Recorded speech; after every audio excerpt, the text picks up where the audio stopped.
It was a grey morning in London, 1305. The crowds weren't gathering for a festival nor for a sermon. They came to witness a man being torn apart in broad daylight. Dragged across every stone, his blood painted a crimson trail leading straight to the place of execution.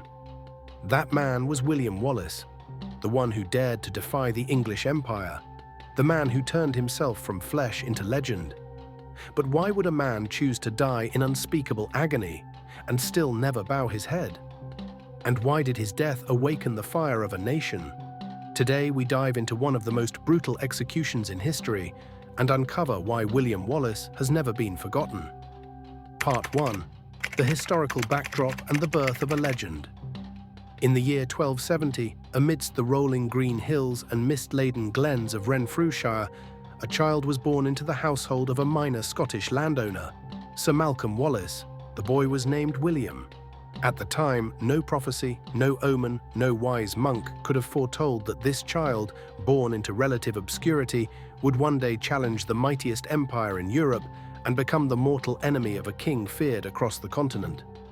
Scotland, during William's early years, was a land of promise. Under the reign of King Alexander III, the realm flourished. Peace reigned across the highlands and lowlands alike. Trade routes thrived, market squares bustled with life, and for once the sword was silent. The Scottish crown had managed to keep both external threats and internal factions in check, forging a rare and golden era of stability. But history, like nature, abhors permanence. On the storm-ravaged night of March 19, 1286, King Alexander III, riding alone in haste to be with his young queen, was thrown from his horse near the cliffs of Kinghorn. His broken body was found the next morning. With his death, the peace that had blessed Scotland for decades shattered in an instant. Alexander had no surviving sons. His only heir was his granddaughter, Margaret, the Maid of Norway, just 3 years old and living far from the land she was meant to rule. The Scottish throne, once a symbol of unity, now became a prize to be fought over. And in desperation to avoid civil war, the Scottish nobility turned to an external mediator, King Edward I of England, also known as Edward Longshanks. It was a fatal miscalculation. Edward stood nearly 6 feet 2 inches tall, a towering presence in an age when most men barely reached 5.5. He had already conquered Wales with ruthless efficiency and earned a reputation as both a crusader and a cold strategist. He was a man born not to arbitrate, but to dominate.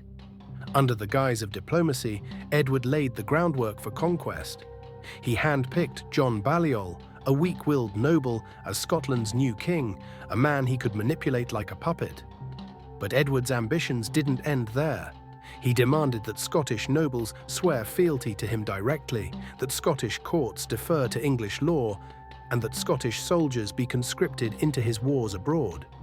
Each decree was a dagger driven deeper into the heart of Scottish sovereignty. The proud, independent realm that Wallace was born into was slowly being carved up like spoils of war, its crown hijacked, its laws rewritten, its identity dismantled. It was not yet a battlefield in flames, but a kingdom suffocating under velvet chains. It is in this charged atmosphere, in this crucible of humiliation and unrest, that William Wallace comes of age. Unlike many of his peers, Wallace received an exceptional education. He studied Latin and scripture with the monks, an extraordinary privilege for someone of his social rank. His mind was honed by the written word, and his sense of justice shaped by both the Gospels and the grim realities of occupation. But it was not just intellect that made Wallace remarkable. By his early 20s, he had grown into a physical colossus. Standing nearly 6 feet 6 inches, just over 1.95 meters, with broad shoulders and hands large enough to wield a 6-foot claymore with ease, Wallace cut an imposing figure. Stories spread quickly of his strength, his skill in combat, and his unshakable pride in being Scottish. His presence alone could silence a tavern. In the eyes of many, he already carried the weight of something greater than himself. The people whispered, "His shoulders are wide enough to carry a nation." And whether fate chose him, or he chose fate, William Wallace would become the man to test the very limits of tyranny. Part 2. The Rise of Wallace, from outlaw to leader of a nation. The story of William Wallace's uprising does not begin with a grand speech or a battlefield victory. It begins, as many revolutions do, with a single act of defiance, personal, raw, and irreversible. By the year 1297, Scotland was bleeding. Edward Longshanks, the English king, had tightened his grip on the country. Towns were under English control, local laws were overruled. Scottish nobles, spineless and self-serving, bent the knee one by one and signed the Ragman Roll, a document of submission that declared loyalty to England. But William Wallace was not among them. He watched with cold fury as Scotland's nobility bartered away their honour. He watched as English sheriffs grew bold and cruel, administering foreign rule as if it were divine right. Every day, Wallace saw his homeland sink deeper into the mire of occupation. Then came the spark. The exact details have been clouded by time, myth, and poetry. Some say it was the murder of his beloved Marion Braidfute, a woman Wallace may have married in secret. Others say it was yet another unprovoked act of English brutality. What we know is this. In the town of Lanark, Wallace drew his sword and killed William Heselrigg, the English sheriff. It was not just a murder, it was a declaration. From that moment forward, Wallace crossed the line from subject to outlaw, from bystander to rebel. He knew the consequences. He would be hunted, branded a traitor. But in shedding the blood of his oppressor, Wallace lit a fire that would consume the conscience of a nation. The spark becomes a flame. The killing of Heselrigg sent shockwaves across occupied Scotland. In a land suffocating under English domination, here was a man who dared to strike back, not with petitions or pleas, but with steel. Wallace became a living symbol, not just of resistance, but of rage with purpose. He did not hide in fear. Instead, he moved boldly, recruiting farmers, blacksmiths, and merchants, ordinary men with extraordinary grievances. They slipped away from their fields and workshops under cover of night, gathering in forests, caves, and ruins. There, Wallace trained them, not as knights, but as warriors of necessity. But what made Wallace truly dangerous was not just his sword, it was his strategic mind. He was no common raider. He understood terrain, morale, and timing. He led lightning raids on English outposts, seized supply lines, and harassed convoys until fear became a weapon in itself. English administrators began to panic. What began as a rebellion was now evolving into organized military resistance. And the people rallied, not just because they believed in Wallace, but because they believed in what he represented, the idea that Scotland was not yet conquered. Stirling Bridge, the making of a legend. In September 1297, Wallace's uprising faced its first true test, the Battle of Stirling Bridge. Facing an English force more than twice their number, Wallace and his ally Andrew Moray chose their ground with cunning precision. They watched from the high ridge at Abbey Craig as the English began crossing a narrow bridge over the River Forth, confident, arrogant, and unaware of the trap awaiting them. Wallace waited until half the English army had crossed, cut off from the rest, and then he struck. What followed was a slaughter.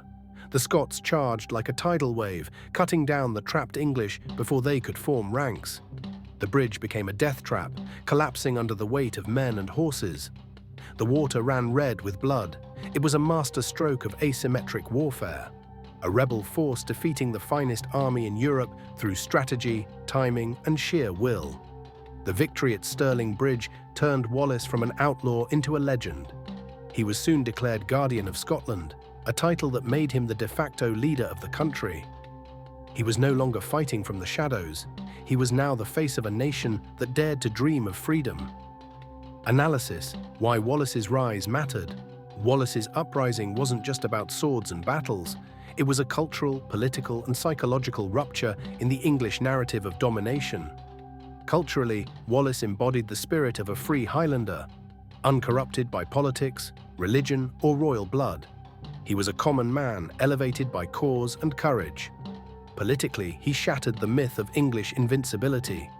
His victories forced kings and nobles alike to take the Scottish cause seriously.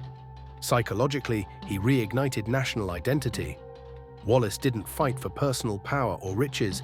He fought for a principle, freedom, something no army, no empire could completely destroy. His rise was a reminder that in the darkest of times, it only takes one man to stand up, and the world begins to shift. Part 3. The English Revenge and the Dark Turning Point.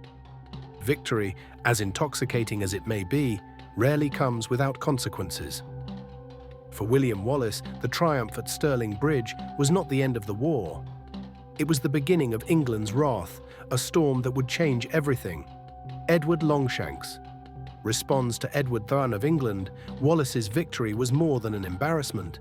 It was a personal insult, a wound to his pride that demanded blood. He had spent decades building an empire through ruthless conquest, subjugating Wales, expanding English law, and crushing dissent wherever it appeared. He was not a man who tolerated defiance, and now a man he considered a low-born rebel had made him a laughingstock across Europe. So Edward Longshanks did what tyrants always do when power is challenged. He overreacted with terrifying precision. He abandoned his campaign in France. He summoned his most experienced generals, war-hardened knights, and mercenaries. He forged a war machine designed for one purpose: to hunt, humiliate, and obliterate William Wallace. The Battle of Falkirk, July 22nd, 1298. Wallace, now Guardian of Scotland, knew that Edward would come, and when he did, it would not be in arrogance, but with overwhelming force. He prepared his men, many of them commoners, to face the finest cavalry in Europe and thousands of Welsh longbowmen, the deadliest ranged force of the age. He relied on a formation known as the schiltron, dense circles of spearmen, pikes outward like living fortresses. But even brilliant tactics have limits when faced with overwhelming technology and numbers. At Falkirk, Edward's longbowmen unleashed hell. Arrows rained from the sky in deadly arcs, piercing through flesh, armor, and morale alike. The Scottish schiltrons held at first, but they could not hold forever. When the formations broke, the English cavalry swept in like a tidal wave. Wallace's men were slaughtered. His closest allies died on the field, and for the first time since his uprising began, William Wallace was forced to flee, his army shattered, his homeland bleeding. Falkirk was not just a military defeat, it was a psychological collapse. The tide had turned, fall from power and years in the shadows. In the wake of Falkirk, Wallace resigned his role as Guardian of Scotland. The nobles who once hailed him as a hero now saw him as a liability. They returned to diplomacy, to fealty, to cautious silence. They looked for safer leaders, men like Robert the Bruce, who still played both sides. And Wallace? He vanished. Some say he fled to France to seek support from King Philip IV. Others believe he traveled to Rome to plead Scotland's cause before the Pope. But no matter where he went, his presence haunted Edward Longshanks like a ghost. The rebellion had been beaten, but it had not been broken. Wallace lived in exile for nearly 7 years, hunted like a beast. But even in absence, his legend grew. To the English, he became a symbol of rebellion that refused to die. To the Scots, he became the soul of their suffering and the spark of their future vengeance. Analysis. Why this was the turning point. The Battle of Falkirk marked the end of Wallace's era as a commander, but also the beginning of his transformation into a martyr. It revealed the harsh reality that valor alone could not defeat an empire. It exposed the deep divisions within the Scottish nobility, between idealists like Wallace and pragmatists who sought accommodation. And perhaps most importantly, it made Edward realize that crushing a rebellion was not enough. He had to destroy the man who embodied it. And so, the hunt began in earnest, not just for a rebel, but for a legend who would not kneel. Part 4. The Horrific Death. The Execution of William Wallace, 1305. It is August 23rd, 1305, and London awakens not to the sounds of bells or market carts, but to the drumbeat of death. Tens of thousands gather, abandoning work, abandoning prayer, drawn not by duty, but by bloodlust. They have come to witness a spectacle. They have come to see William Wallace die. The betrayal. After nearly 7 years living in the shadows, Wallace was finally captured near Glasgow. He was not brought down by sword or battle, but by betrayal. Sir John Menteith, a fellow Scot bought by English gold, lured him into a trap, perhaps under the false promise of help. perhaps under the guise of alliance. Whatever lies were spoken, Wallace walked into chains. The journey to London, his captors did not simply transport him, they paraded him. Stripped of dignity, Wallace was dragged through every town, every city, displayed in a cage like a captured animal. Children threw stones, adults spit and cursed. Each mile of the journey was not about punishment, it was a lesson for the rest of Scotland. This is what happens to those who dream of freedom. The show trial. At Westminster Hall, the great court of English power, Wallace stood before his enemies, chained, gaunt and battered. They charged him with treason, though Wallace had never sworn loyalty to Edward. They accused him of murder, though the slain were invaders. They called him a criminal, though history would call him something else entirely. When offered a chance to beg for mercy, Wallace answered with thunder, "I cannot be a traitor, for I was never his subject." His words sealed his fate, but the sentence had already been decided. He would be hanged, drawn, and quartered. The most brutal execution imaginable in medieval law, reserved only for the gravest of enemies. The execution, Smithfield, London. The day was grey, the air heavy. Crowds filled the streets, climbing atop barrels and roofs, pressing shoulder to shoulder for a better view. Wallace was stripped naked, tied to a wooden hurdle, and dragged through London's filthy streets behind a horse. Every stone cut into his flesh, blood trailed behind him, a crimson ribbon winding through the capital of his enemy. And then they arrived at Smithfield. A wooden platform had been built. Iron hooks, knives, ropes and braziers glowed red hot. The executioner, a master of cruelty, was ready. The ordeal begins hanging. Wallace was hoisted into the air, not to die quickly, but to suffocate slowly. He writhed, his face turned blue, his eyes bulging. Until just before death, they cut him down. He was not allowed to die. Not yet. Drawing, disembowelment, still conscious, he was pinned down. Knives opened his abdomen, his intestines were pulled out, yard by yard, while he still breathed.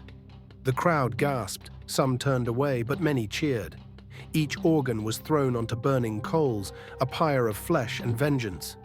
Castration, as if the pain wasn't enough, they severed his manhood and burned it. A symbolic act of erasing legacy, bloodline, and rebellion. Quartering, only when Wallace's strength finally gave out, his breath shallow, his body hollow, did the final act begin.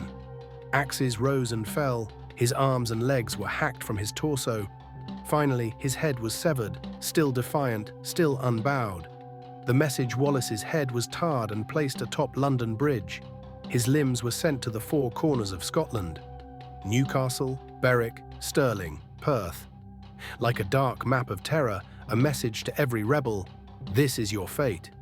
But Edward Longshanks made one fatal mistake. He believed fear could kill a dream. Analysis: the death that gave birth to a nation. Edward wanted to destroy Wallace's legacy, to erase him from history by making his death an example. But in doing so, he achieved the opposite. Wallace did not die a criminal. He died a martyr. His screams were heard across borders. His name became a war cry. His broken body gave Scotland a soul. Just 2 years later, Edward I would die, never seeing Scotland broken. And just 9 years after Wallace's death at Bannockburn, the Scots would deal England a blow so mighty that the tides of war shifted forever. In 1320, the Declaration of Arbroath would echo Wallace's spirit. It is not for glory, nor riches, nor honours that we fight, but for freedom alone, which no good man gives up except with his life. Part 5, The Immortal Legacy, From Man to Legend. When the axe fell on August 23, 1305, it did not just sever flesh, it severed an era and began a myth. William Wallace was no longer simply a warrior or a rebel or a man. He became something far greater, a symbol, the ghost that would not die. Edward Longshanks believed he had crushed the spirit of Scotland. He believed that by mutilating Wallace's body, by hanging, disemboweling, burning and scattering it, he had destroyed the very idea of rebellion. But tyrants often forget one crucial truth. You can kill a man, but you cannot kill a cause. Instead of terrorizing the Scots into silence, Wallace's horrific execution lit a fire across the highlands and lowlands. His name echoed in every forest where rebels trained, in every whisper of revolt in candlelit halls. His body was gone, but his spirit had become eternal. The war carries on. Less than a year after Wallace's death, Scotland erupted again. Robert the Bruce, once Wallace's rival and a man who had bent the knee to England, rose up. He murdered his competition. He burned bridges. He risked everything. And in 1314, at the Battle of Bannockburn, Scottish forces led by Bruce defeated a much larger English army. That victory, decisive, poetic, and bloody, was fought not just for the crown. It was fought for Wallace's memory. His ghost marched beside them. 1320, the Declaration of Arbroath. In the year 1320, Scottish nobles penned one of the most powerful documents in the history of human liberty, the Declaration of Arbroath. It spoke not of kings or riches, but of freedom as a divine right. It is not for glory, nor for riches, nor honors that we fight, but for freedom alone, which no good man gives up but with his life. It was a sentiment carved into the soul of Scotland by Wallace's death. A legend that crossed borders and centuries. 7 centuries later, Wallace still lives on, not just in Scottish pride, but in the global imagination. His story was retold in poems and ballads. His myth was cemented in literature and sculpture. And in the 1990s, it was reborn for a new generation in the film Braveheart, where once again his cry of freedom stirred hearts across the world. But beyond Hollywood, beyond history books, Wallace endures because his story is universal. A man born into obscurity. A man who rose not through birthright, but through conviction. A man who refused to bow, even when tortured, even when dying. Why Wallace still matters today, in every fight against oppression, in every whisper of resistance in dark times, in every person who stands up and says no to tyranny, to conformity, to injustice, William Wallace lives again. His story is a reminder that while kingdoms fall, names are forgotten, and empires crumble. There are some ideas that endure, ideas like courage, conviction, and freedom. Final reflection.